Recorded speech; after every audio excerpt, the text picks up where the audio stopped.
the lazy investor method. That is my method. And I have literally, like on my board across from me, it says Mhm. the lazy investor, Melissa the lazy investor. I go by that because everything that I do, not that I'm a naturally lazy person, but I'm trying to free up my time. What can I do to make my life easier and have the time to spend what I want to do? Like, I'm taking 3 weeks off to take my daughter to college. I can't do that if I'm a landlord. I can't do that if I'm flipping. So everything that I've done and every decision I make going forward, I'm trying to simplify these systems to be as lazy as possible. Welcome back to the Massive Passive Cash Flow Podcast. I'm Gary Wilson, your host, and I'm so glad to have you back listening to the show or watching if that's what you're doing. If you're watching, and I know it's recorded because Melissa and I are actually recording it now. So, but we appreciate you paying attention and giving us some love. So we got a great guest today, Melissa Nash. We were just catching up. She's a sister from another mister and investing rentals, which was I didn't even flip a home when I was investing for 16, 17, 18, about 20 years in is for the first time I flipped back in early 2000. It was all rentals. And so in any case, I'm going to turn things over to you pretty quickly. If you wouldn't mind, Melissa, I want people to get to hear your story a little bit. Would you mind sharing how you got into this business of real estate investing? And then we can get into some of the, some strategies you're using and things like that.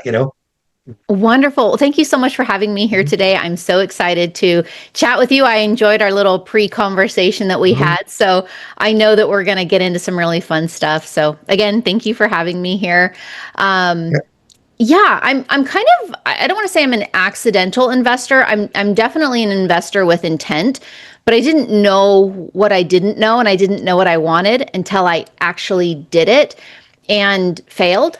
I think that that's a big thing that most people are afraid of. And maybe it's because I've always been an entrepreneur from the time I was, I was a 6-year-old kid selling barrettes on the playground with ribbons in them. And, Oh, cool. and then I was always looking for my next thing that I was going to do and sell. And I was always coming up with creative ideas of businesses. So I've always been an entrepreneurial spirit. And so with an entrepreneur mindset, there is failure that happens. I mean, it just does. Like, I don't care how good you are, how smart you are. I think every entrepreneur has failed at some point. And so I think I had that mindset. And when I first started real estate investing, and I failed the first time because I was very ill prepared. I didn't know what I was doing. I actually didn't even know. Like, this is how dumb and how bad I was at the time. I thought you could just buy a property and I don't know, a tenant would just magically appear and I didn't have to vet them. And somehow they would just honestly write me checks every month and it would be so amazing. Yeah. So I learned that one real quick, that doesn't really happen that way. Yeah. I love it. I never forget when I first got started. I was actually kind of lucky because I bought 2 fourplexes. And for the most part, people were paying the rent, but right away I had a vacancy.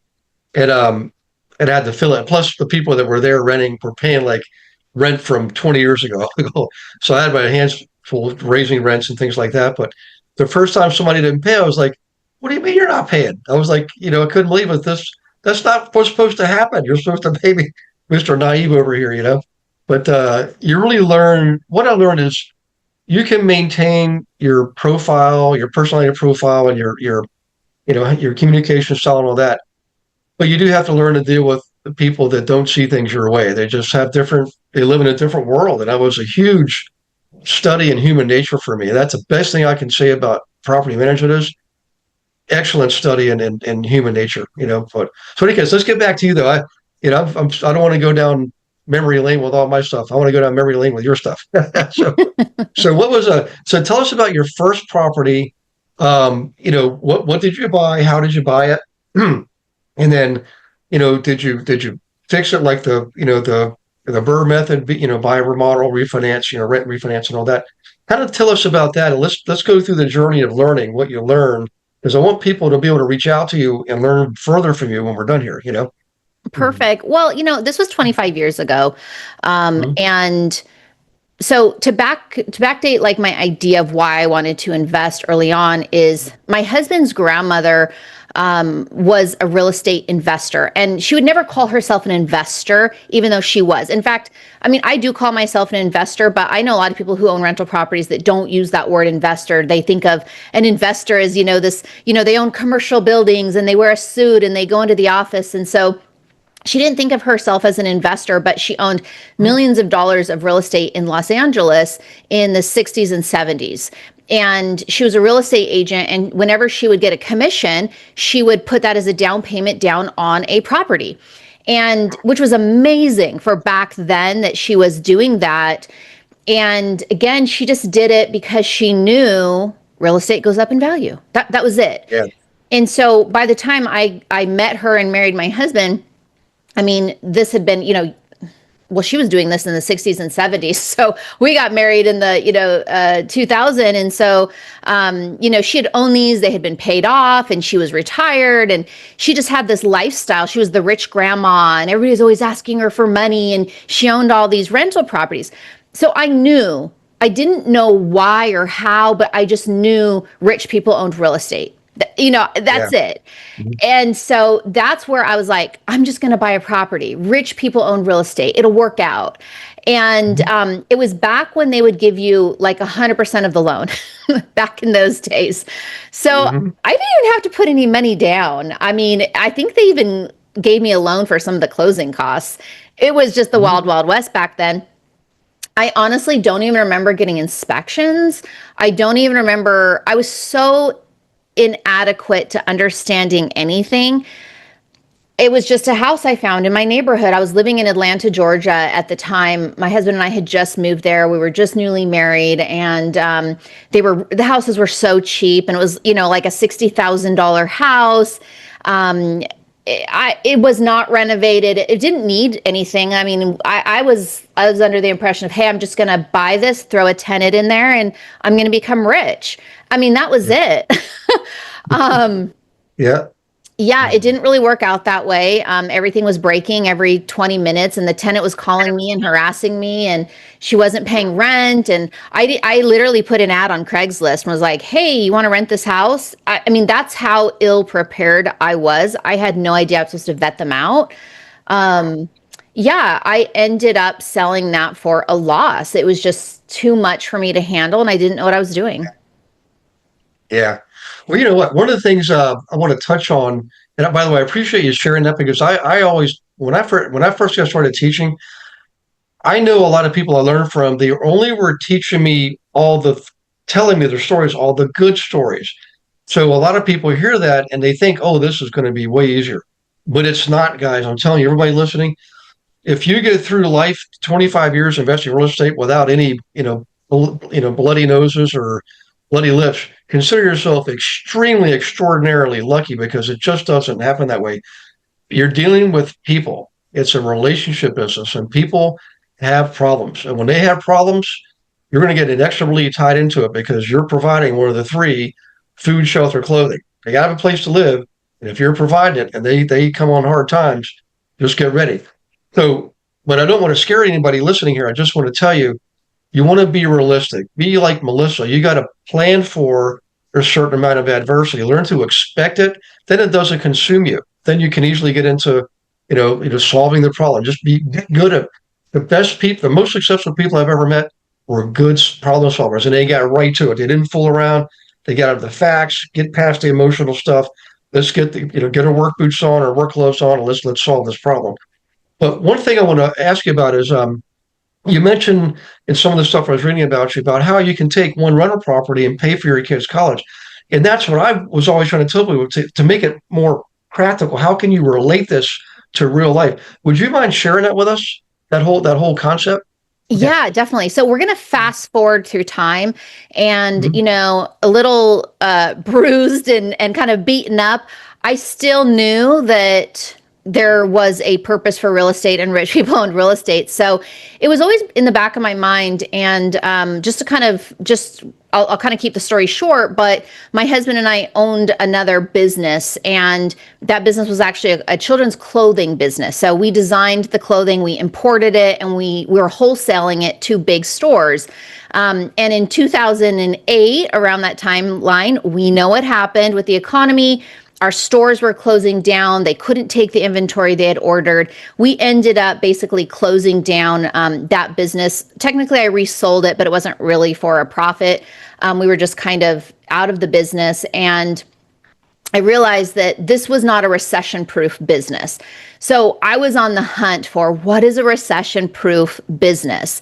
And again, it kind of led me back to real estate. So I got my real estate license here in Southern California thinking I was going to learn everything about real estate investing. Definitely not. I learned nothing about real estate investing getting my license. But I ended up just like really searching for the answers and really trying to meet anybody and everybody I could, from working with commercial agents and just networking. I ended up connecting with somebody who I kind of sort of a mentor who was investing out of state. And I was like, okay, that's the ticket. How, because in California, it wasn't really making sense to invest here. And so I was like, how can I invest in another state outside of where I live, where I'm not doing the work? I don't want to be a landlord. I don't want to deal with contractors. I don't want to do any of that. Like, there's got to be a way. So anyways, I met this mentor, and he helped me secure a property in Alabama, in Birmingham, Alabama. And at this point, I learned my lessons. I studied and I learned how to read a pro forma and how to do the numbers and, all the things. So I bought a property that was considered turnkey. So it was done, it was renovated, and it was with a local property management company already. So I was like, all right, this is the ticket. I'm going to do it. So I bought that first property, and I still have that property today. That was about, I want to say maybe 11, 12 years ago.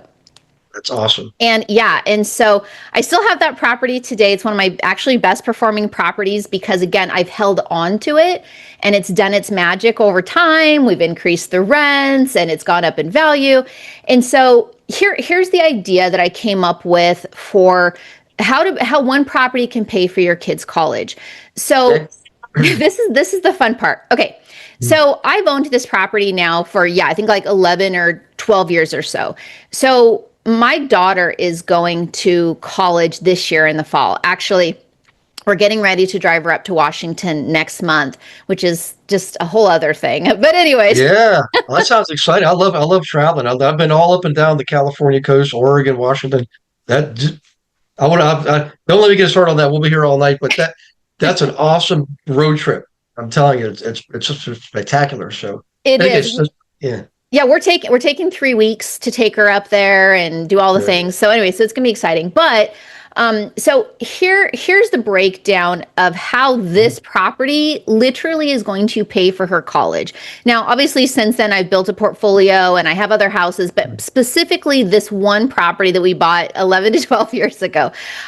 So at the time when we bought the property, I think we paid maybe around $60,000 for the property. And at the time, it was renting for $650 a month. And again, it was already renovated. Obviously, I mean, we've had tenants in there. We've had tenants move out. We've had to do some repairs and different things. So this property today is doubled in value. So let's just call it 10 years just to kind of keep math simple. About 10 years, it's doubled in value. So it's worth well over $120,000 now. But we've also increased the rents at that time. And right now, today, profit on the property, the cash flow is, I want to say like $500 or $600 a month pure profit. Okay. So when we're talking about my daughter going to college, we've got ourselves some options. So she can either take out student loans, and if she takes out student loans, we can take the cash flow from that property. So let's just say it's $500 a month. We can make her interest payments while she's in college, and then we can also pay for her college loans with that cash flow. So that's option number one. Let the cash flow of this property actually pay off her student loans. Mm-hmm. The other option that we have is we can do a cash out refinance on this property. We have a ton of equity sitting there. So if we wanted to, we could do a cash out refinance and, pay for her college, that way. So that's an option. We can also sell the property if we want to. We can do a 1031 exchange. We can take some of the profits, put it in there, or pay the capital gains, which I don't like and I would not want to do. but we could sell it and pay for her college that way. We have since we've also used this as a learning experience for our daughter. So we told her, this is your house. We've Okay. actually, you own this. It is going to pay for your college. Let's talk about all of these options and let's decide together as a family what you want to do.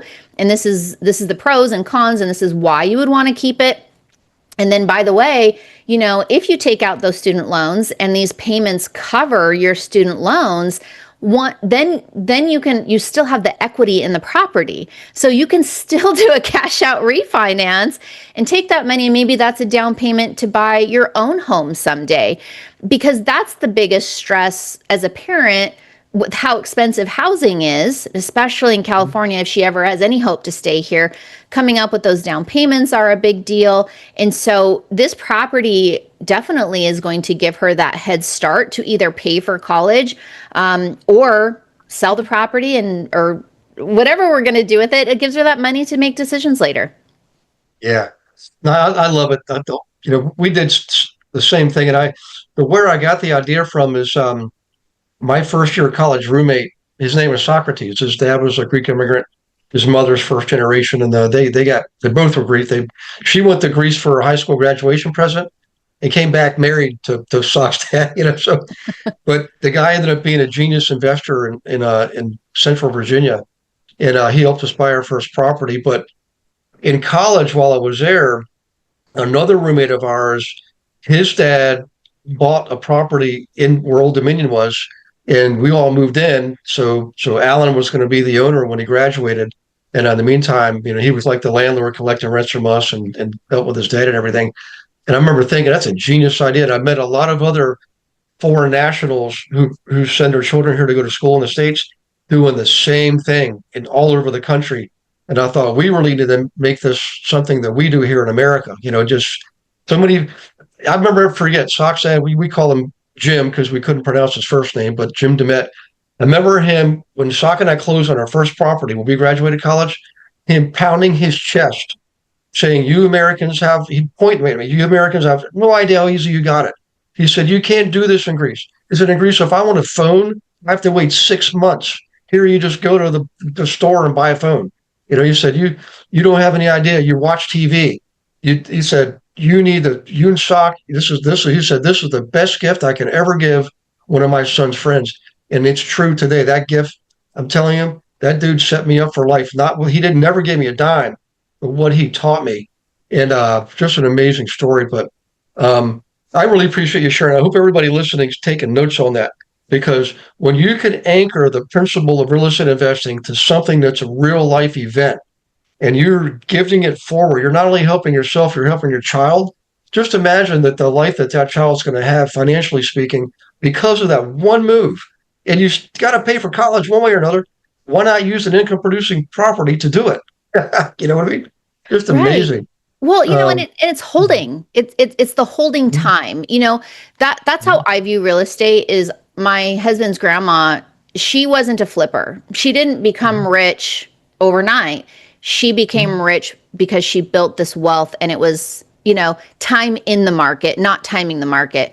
And so I'm so grateful for, Melissa, who bought this property, 10, 12 years ago, whatever it was, because we've been patient with it and we held it. I didn't freak out the first time that the tenant moved out, or the first time there was a squatter that stole all the copper, because that definitely happened.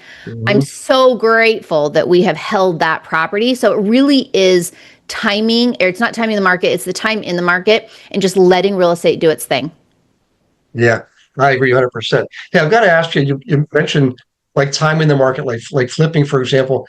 Have you ever flipped, or do you flip, or like I didn't, for me, Melissa, I did all rentals till like 2003 or four, something like that. And it was, that's a night I had left the corporate world. So I was already living off my investments.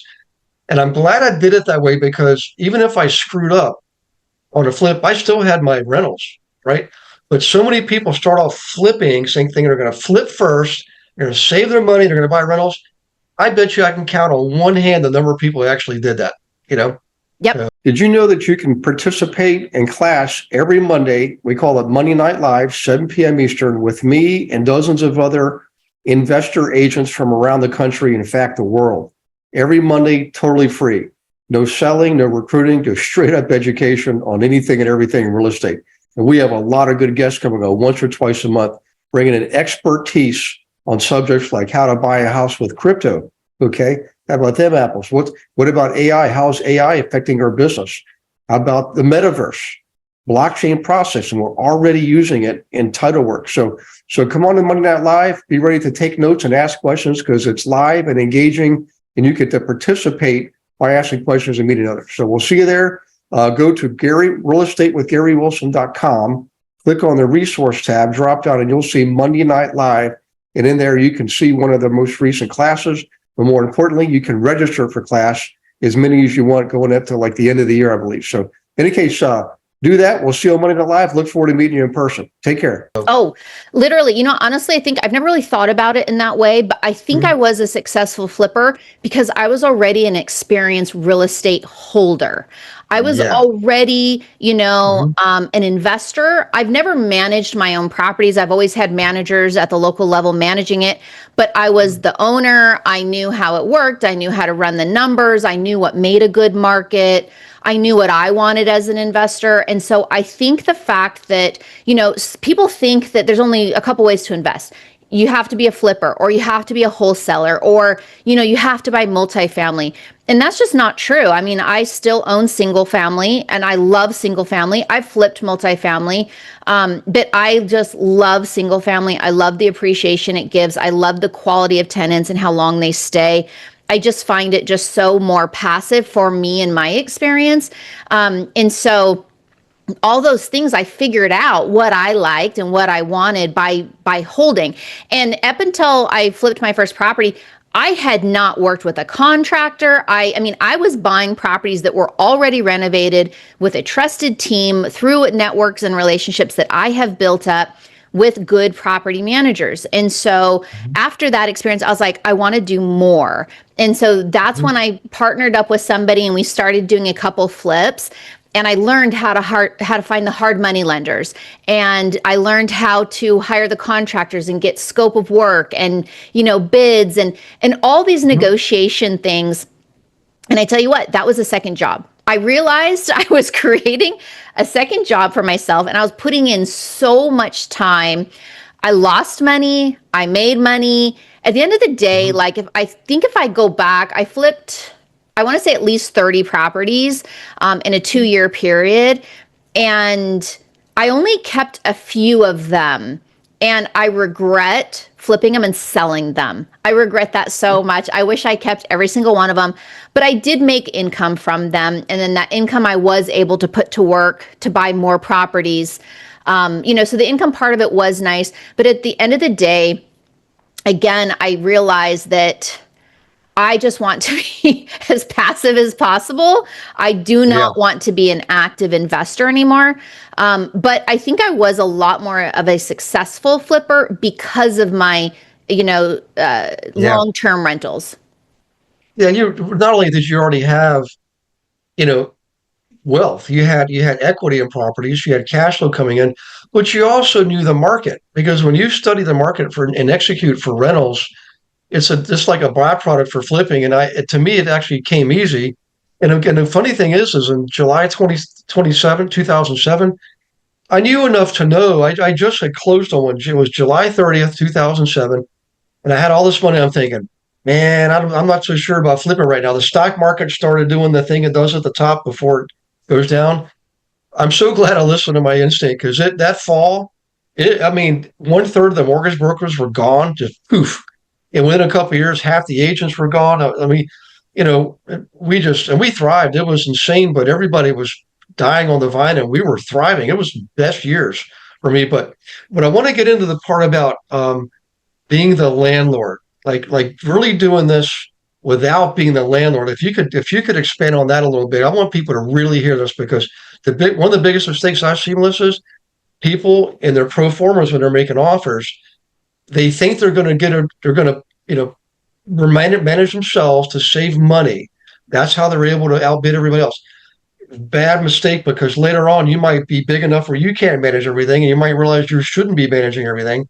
and then you didn't account for that in your pro forma. And you only got to take 5 or 10% out of your cash flow now that you weren't doing before. But that's my science behind it. But tell me about your experience there. Was it something you stumbled across? You learned from the first time out, I don't want to do this, or is it really you're just smarter because I'm not that smart, and you learn from other people, Yeah, I've recently kind of been going with the lazy investor method. That is my method. And I have literally, like, on my board across from me, it says Mhm. the lazy investor, Melissa the lazy investor. I go by that because everything that I do, not that I'm a naturally lazy person, but I'm Mhm. trying to free up my time. What can I do to make my Mhm. life easier and have the time to Yeah. spend what I want to do? Like, I'm taking 3 weeks off to take my daughter to college.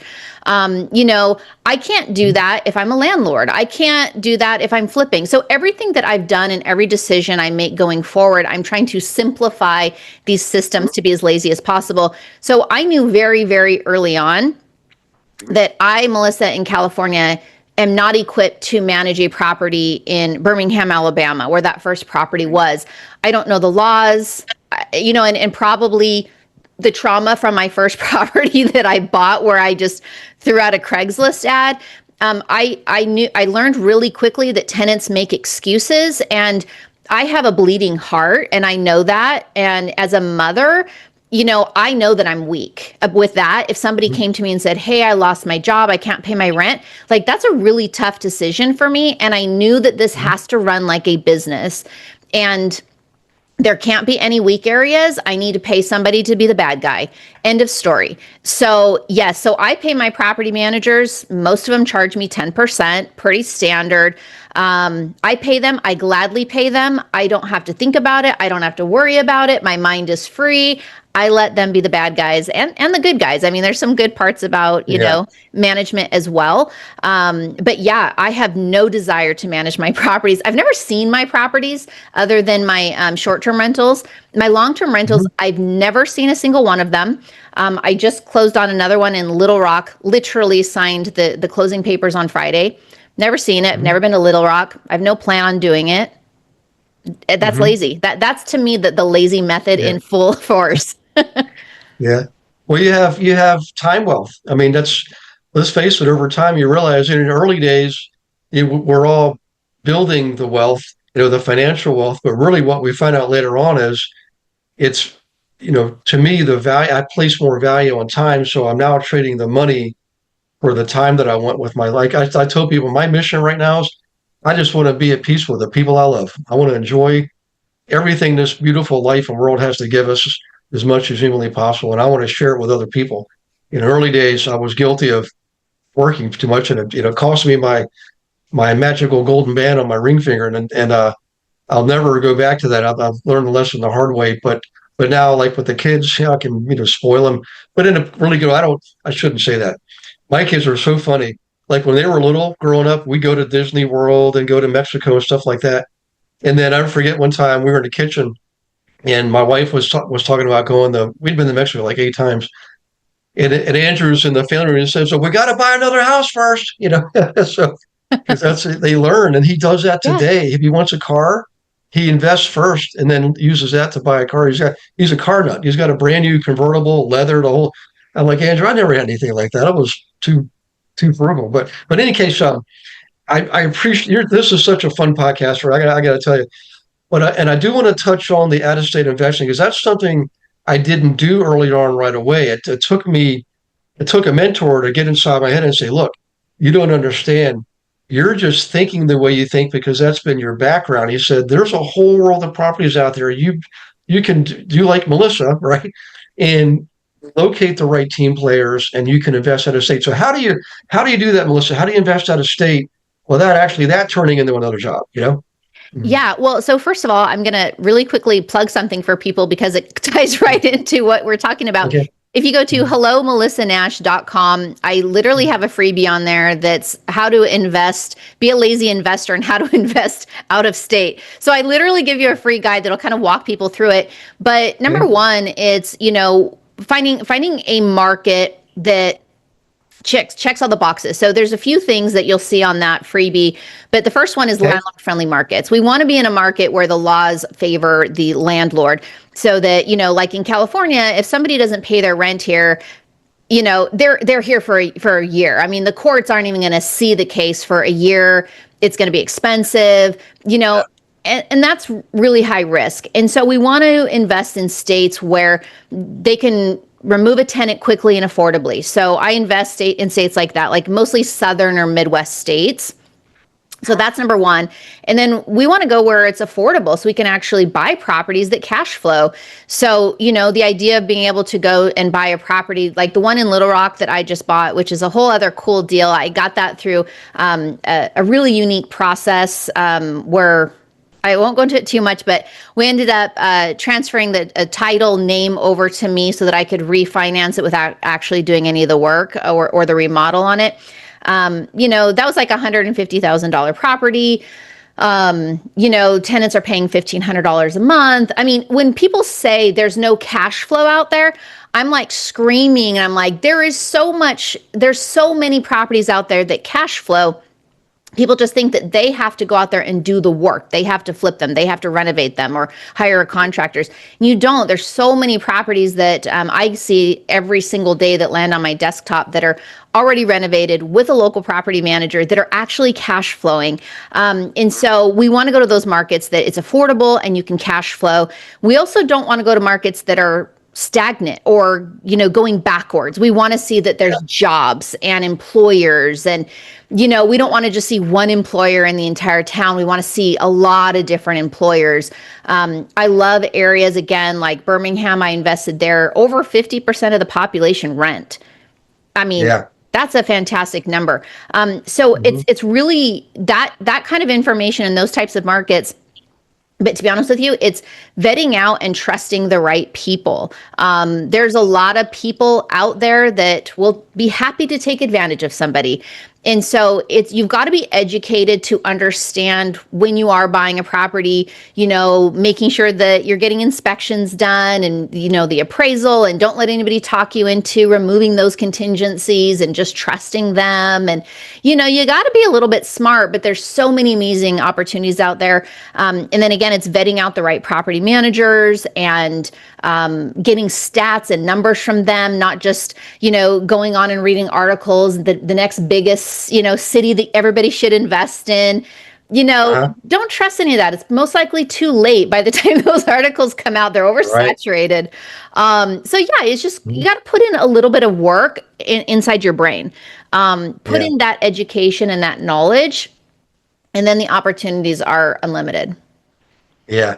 Well, what's interesting is I really am enamored by Alabama right now. I have been for several years. It's like where Tennessee was, maybe 20 years ago. And you've seen what's happened with Nashville. I mean, even Memphis and Chattanooga is just amazing. But Alabama, I taught there back in the mid-teens, like 2015, 2016, 2017. Huntsville, Birmingham, Hoover, Gulf Shores, all those places. And I remember a friend of mine, his dad was a minister, and he bought all this land out in southern Alabama way back in the 60s, like a few $100s. And this guy had whatever, a lot of acres. So the state came in and they wanted to build in an extender highway because we're building a new annex, a new part of the state university system right where his property was. I mean, development, like multifamily combined with single family or retail, all the services you can imagine, typical, planned unit development. And they became instant multi-millionaires. And it's one of the greatest stories I've ever witnessed in my life. I remember thinking to myself, this is just the beginning. And now everybody's, of course, anybody into real estate realizes Alabama is the place to be right now. Also, Arkansas, even South Carolina, for some odd reason, people just seem to overlook it. I don't understand it. My whole family's from there, and I'm thinking, I can get what for what price? I can still do that here. The one thing I will tell you is South Carolina property taxes are higher percentage wise than either Georgia or North Carolina. I think that's partly it because you can still get great deals in Georgia and North Carolina. But yeah, Alabama, Arkansas, Mississippi's probably going to be next. Everybody always boo-hooed it. I do like Louisiana. But the thing is, there's so much water there, and they get clobbered by the storms. And quite frankly, and I know I'm going to get in trouble for saying this, but New Orleans is just not my favorite place. I've been there enough. I'm like, no, I'm sorry, but that doesn't mean it's not right for somebody else. It's just not right for me. Um, but Alabama, man, I'll tell you what, and I probably should stop talking about it because now you're going to say, darn it, Gary, darn, everybody's going to Alabama. I do have an agent for you, by the way, down there. She's excellent. She's probably 2 years into the business. She's already working with investors, and she's got the it thing. That agents, that's why we train them, because we got to get them to have a different ball cap. When investors, put away all that stuff you learned from your broker and just focus on this. It's a different motivation, different mindset, different formula. But all right, let me ask you this. I know we're probably getting way past. They tell us don't do these more than a half hour, but I'm loving this whole thing here. Um, when when you buy properties, well, let me preface it with this. Okay, when I first got started, I was ultimately drawn towards the properties that I could put money, time, and energy in to make them more valuable. But over time, I started shifting to buying turnkey. I didn't want all that stuff. I wanted them up and running and rocking and rolling. Can you shed some light on that too, so other people can hear from your perspective, like what your life taught you when it comes to buying, remodeling versus to turnkey approach? Mhm. Yeah, well, so I think that, I mean, I've done everything and I still do everything. Again, everything goes back to the lazy investor method, and Mhm. turnkeys really check the box for me. And it's sometimes somebody might have more time than money, and sometimes they might have more money than Mhm. time. And so with the turnkey, you are paying, market value. Somebody or already else put in the sweat equity. And Mhm. so you're not necessarily making that equity up front. But if you're smart and you're buying in areas that have a little bit of appreciation, nothing crazy, you can still get some equity out. You just have to be a little bit of patience. I have a really cool spreadsheet that I like to use that projects properties from 1 year to 30 years, and I'll plug in like an average market appreciation, and I literally look at it and go, okay, this property, in Little Rock, it's not a ton of appreciation, but by year 5 I'm going to have a good amount of equity in this property. I can do a cash out refinance by year 5. So I look at that stuff too, because we can force the equity, but it's time is forcing the equity for us. But again, we Yeah. have to be buying in areas that are desirable and have a little bit more potential for Right. appreciation. But I've done it all. I still buy turnkey today because that's the model that I love and it's done for you. But I've also bought properties, like my short-term rentals, that I got into that.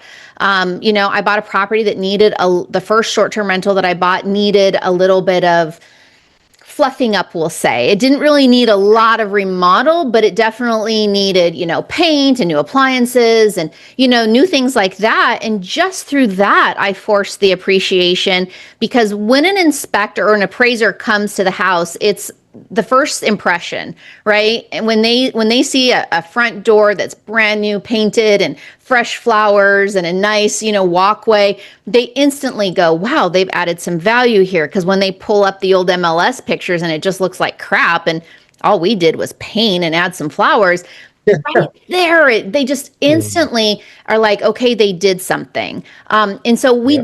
you don't always have to do a full remodel. Mhm. And so, that first one, we were able to do that. And then when we ended up selling that one and doing a 1031 exchange, because it had an HOA, and I hate HOAs. Yeah. And they were giving us too much drama. And so we were able to sell that one within a year and a half for a huge profit. So I was able to put that into more turnkey properties. So I have done, where I am buying these turnkey properties, but then I went out of my comfort zone, bought something I knew I could put a little bit of equity in, took that money, and then bought more turnkeys with that. So I think there Yeah. is a mix and a balance of being able to be in the situation where you're networking with people and opportunities come up, and you know what you're doing now, and you can be smarter, Mhm. and you can find those properties that you can put a little bit of sweat equity into, that's going to pay off for you to continue to grow your portfolio. Awesome. Okay. Well, I'll tell you what, I've probably got three more questions I'd love to ask you, but I know that after about a half hour, people their minds going to the grocery store, their vacation, back to work. But so the website, let me just go there so everybody has this, guys. If you want to write this down, if you're driving, don't worry, this will be in the show notes. But it's HelloMelissaNash.com. And Melissa, your typical, spelling Melissa, and Nash, just like it sounds, Nash. So HelloMelissaNash.com. And can you tell us a couple highlights about the website? What can people find there, Melissa? Yeah, definitely. So they're going to, first of all, be able to download that freebie that I was telling you about, is How to Be a Lazy Investor. That's really walking you through, how to pick the market, how to vet out a property manager, all these sort of things. It just kind of real basic information, nothing too crazy. So anyway, so they're going to download that.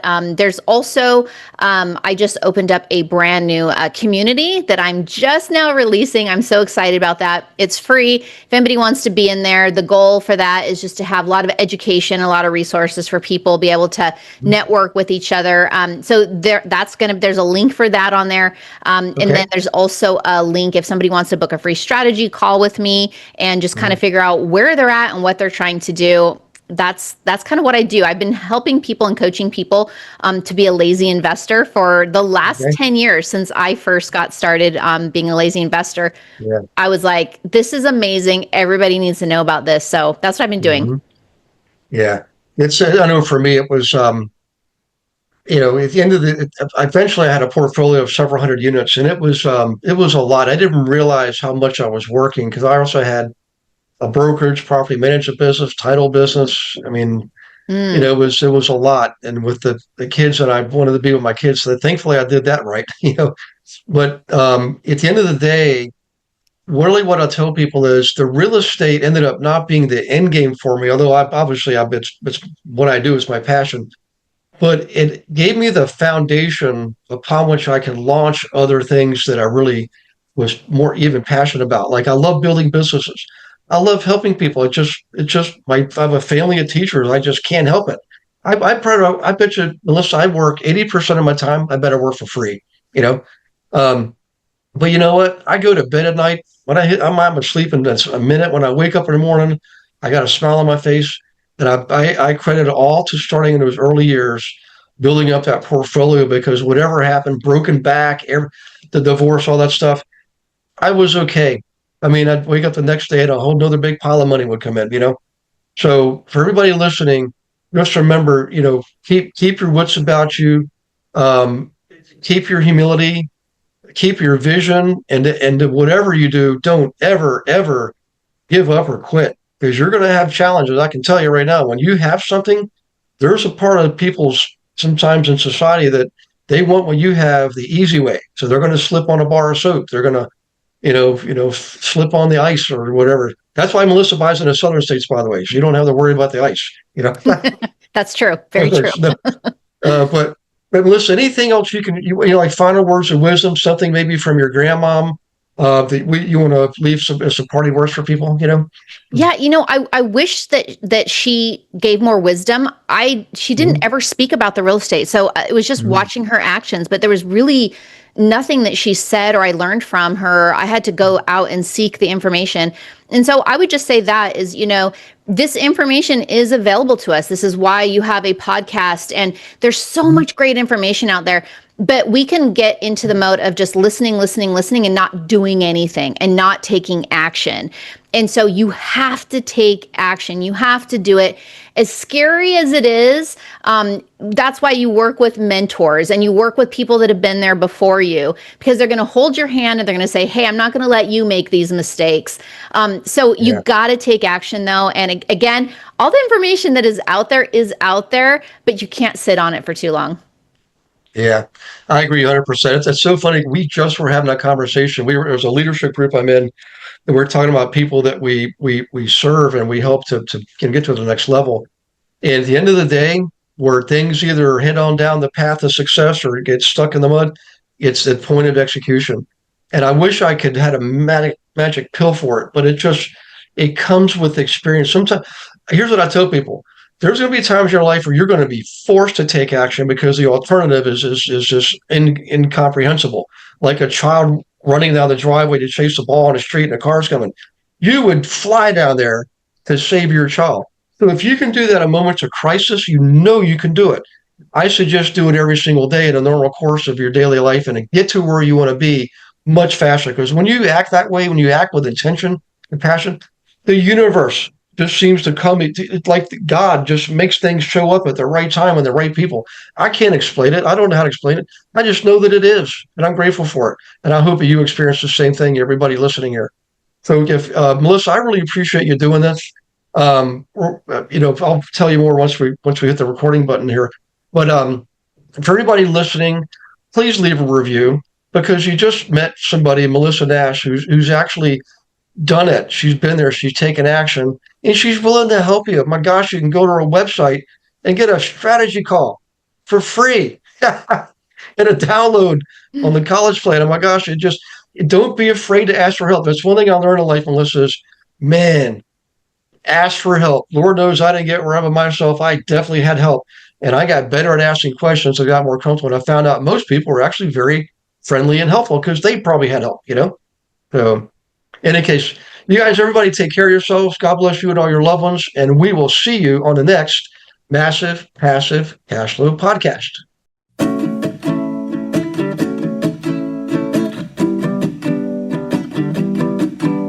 Thanks for listening to this episode of Massive Passive Cash Flow. Be sure to go to realestatewithgarywilson.com to join our community and start building wealth today.